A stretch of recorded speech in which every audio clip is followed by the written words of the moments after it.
aerial explosions of color at Thunder over Louisville to groundbreaking development throughout Kentuckiana, breech blasts, to end a tense standoff, blasting rock, to begin major road construction. What they all have in common? Explosives. Some packing more pop than others.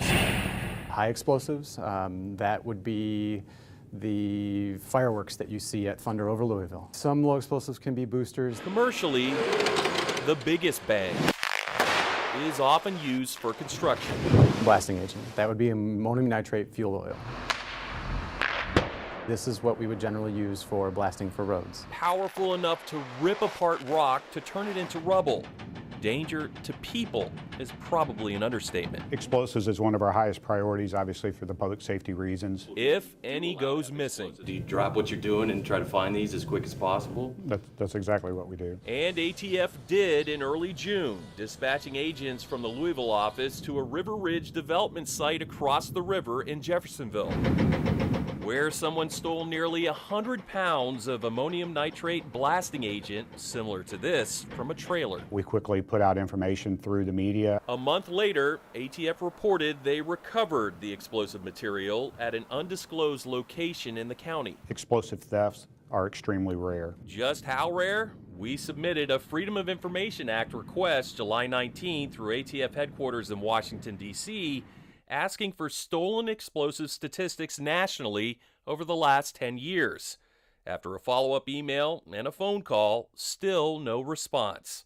Rare, maybe, but just 2 years prior to the Jeffersonville theft, there was the one at a Louisville construction site near Norton Commons. It's possible that people were there for other purposes, not just the explosives, or not even knowing that explosives were there. Maybe they were there to try to steal high-dollar tools or other property. Whatever the motive, a federal judge last month sentenced Andrew Berry to 2.5 years in prison for stealing 68 sticks of Dyno Noble nitroglycerin dynamite, along with 292 sticks of detonator-sensitive explosives. There's always a potential of some type of a terroristic type event. Berry admitted he was trying to sell the explosives but couldn't find a buyer.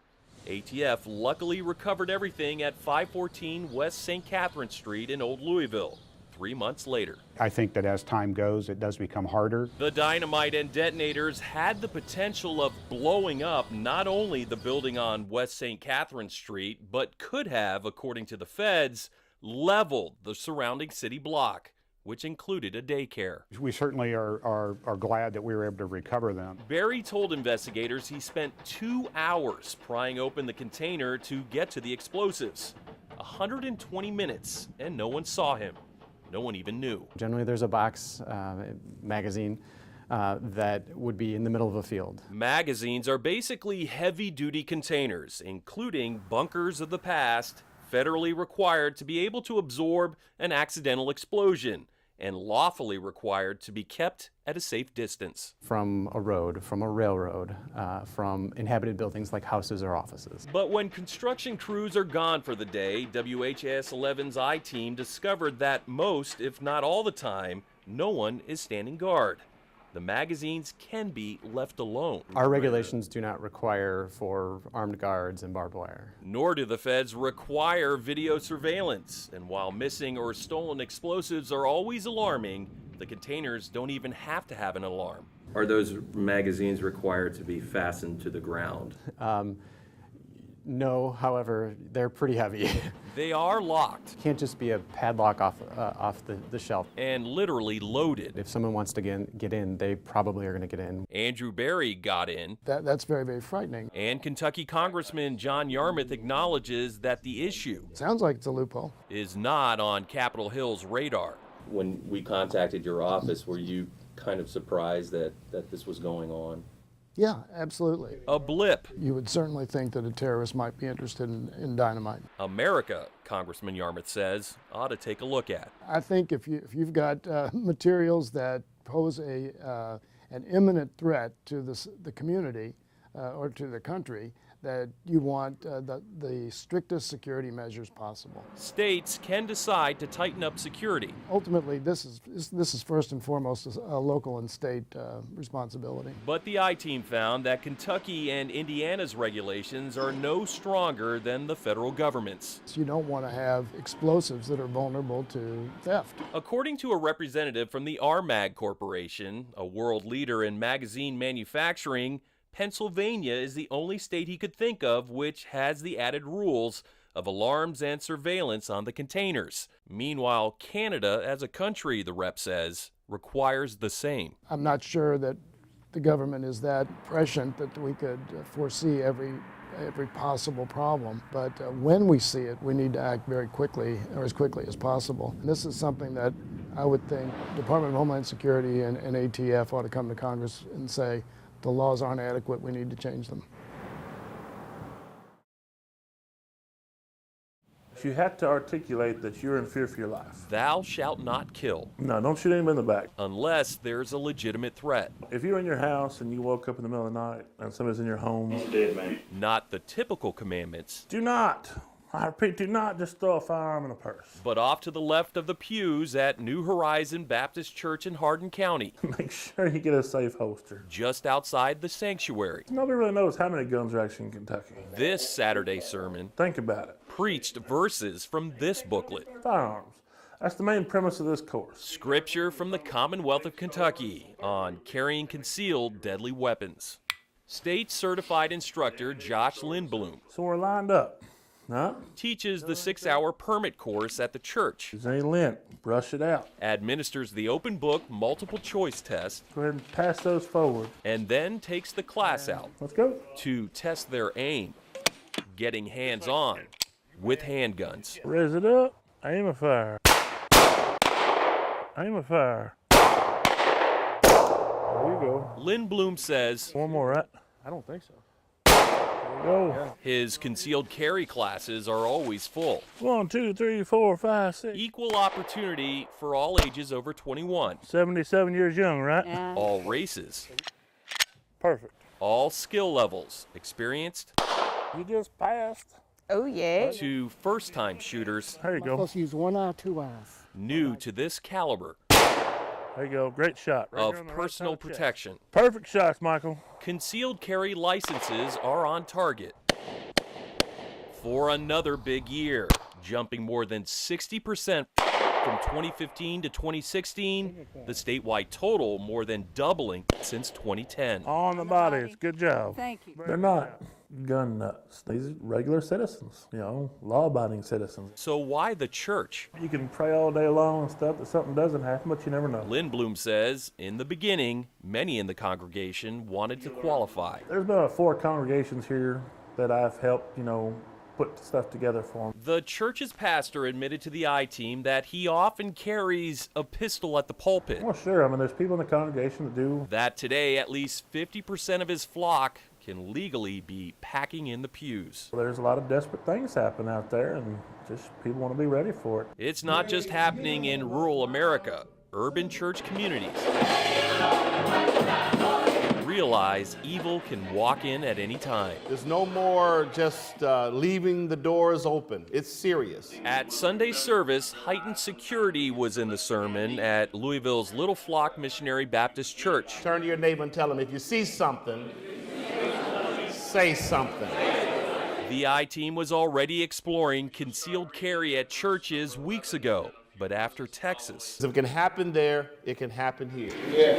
the narrative didn't change. It just got bigger. It's a real sad commentary. Charleston, South Carolina, 2015. Antioch, Tennessee, September 24th. Now, Sutherland Springs, Texas. Just know that, we are prepared if something would happen. Senior pastor Bernard Creighton says faith isn't enough when it comes to threats. And you always got your eyes open about who that is and what are they here for? And are they with somebody? And let me tell you what I know about God. He's waiting there. Some of you right now, he's knocking at your heart right now. Although Reverend Creighton is watching, And Jesus! he's not packing at the pulpit, I am not carrying a weapon when I come into the sanctuary. but others are. Cannot say.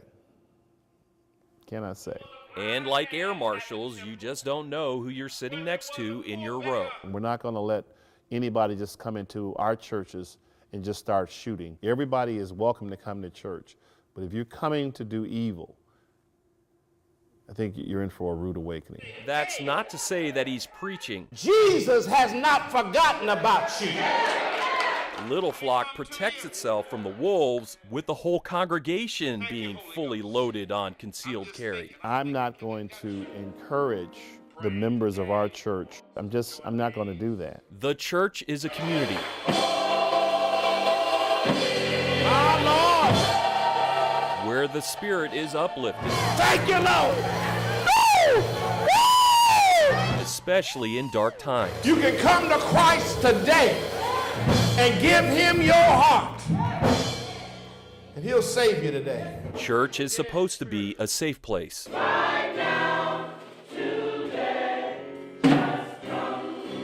Will you come? For prayer, not pray. Continue to lift Jesus. But you got to protect yourself, whatever you do now. God bless you. Shake hands with your brothers and sisters. Woo! Oh, man. John Charlton, WHAS 11 News.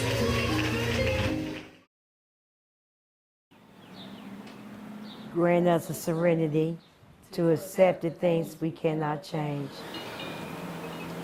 Hallowed be thy name. Thy kingdom come, thy will be done. They are not a church group. But lead us not into temptation, but deliver us from evil. In fact, many might say they're the furthest from it. All right, let's go eat, ladies. But together, Dun, dun, dun, dun. they are a support group.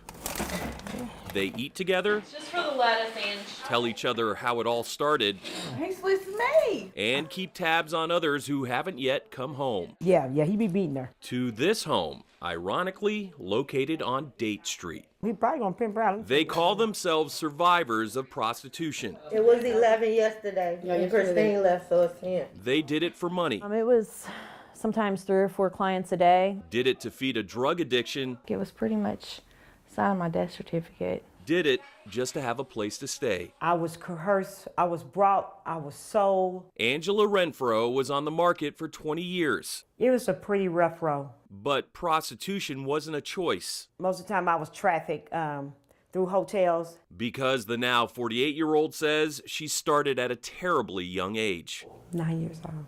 Renfro was manipulated, They charmed us with clothes and jewelry. tricked into turning tricks. I believe at the end of the road, my parents knew something was wrong. The crimes against her as a child, here as a 13-year-old, are unspeakable. But Renfro is willing to share her horrors, They all just went around the table and did what they wanted to do. hoping they might shock society to act. My life and the life before I got free should be bad enough. For people to at least realize that in the world's oldest profession, there is a minor problem. In Kentucky, there's no such thing as a child prostitute. That child is a victim of human trafficking who needs our help. As head of the lead state agency on human trafficking, It's the fastest growing criminal enterprise in the world. Kentucky Attorney General Andy Beshear says a dedicated human trafficking investigator is now in the office. He is so busy that we are internally dedicating other resources to human trafficking cases. And trafficking usually races in with Louisville traffic for one event every year. It's not just the first Saturday in May, it's also the days before and after the fastest 2 minutes in sports. It's no fault of the Derby itself. We see sex trafficking following major events. Over last Derby weekend, as well as the week before and after, Louisville Metro Police made 22% of their prostitution arrests for the entire year. 51 arrests, with 2 of them for human trafficking. We can defeat human trafficking, but we all have to recognize it. There are signs if you look. Multiple young girls or boys that are together but aren't speaking, look nervous, look out of place. People that don't have any IDs, driver's license, credit cards, and that seem to not necessarily know where they are. When there are multiple children with one adult, kids don't look related, they seem nervous and they're not even talking to each other. Strange tattoos can be branding. We did a lot of hopping back and forth across the river. Angela Renfro remembers driving in for Derby as a young girl. It'd be 10 of us just coming from Ohio. Today, she's in Louisville for good, doing good. Christy Love is named after me. A pimp gave me that name. The Christy Love Foundation, established 2011, is a home for women and girls. I had a mother and daughter here. A safe place for a warm meal, a hot shower, and a comfortable bed. We done helped over 700 women since we've been over. They can stay here for 18 months, almost 2 years. I feel like this was all put on this earth to do. Renfro doesn't just wait for them to come to her. She goes to them. With plenty of room to pick up prostitutes who want to be helped. Bring to my place. I take them to the hospital. She knows where to look. We call this the Holstro. And what to look for. That's her. I mean, she's in there moving all around. On many nights, Christy Love bags are an introduction. It got some toiletries in it. Give me a back. Give me a sec. Hopefully making a connection. You welcome. Hi. It got some personal hygienes in there for you and everything. If you ever need anything, you give me a call, okay? Hey. You all right? You got somewhere to stay? Yeah, I live for you. You safe? Yeah. All right. You have a good day, okay? You welcome, baby. Walking the streets. Dang. She got picked up that quick. The Christy Love Foundation offers ladies of the night a chance Hey, girl. Can I give you something? to turn the corner. We ain't got to be out here. Okay. Soliciting a hug Yeah. is a welcome change and much more intimate than what they're usually expected to do on the job. I got you, okay? That means a lot. I mean, that somebody else cares. Renfro is always looking for more survivors. Thank you. You welcome, baby. My car in there, too, if you need me, okay? Just call me. You welcome, baby.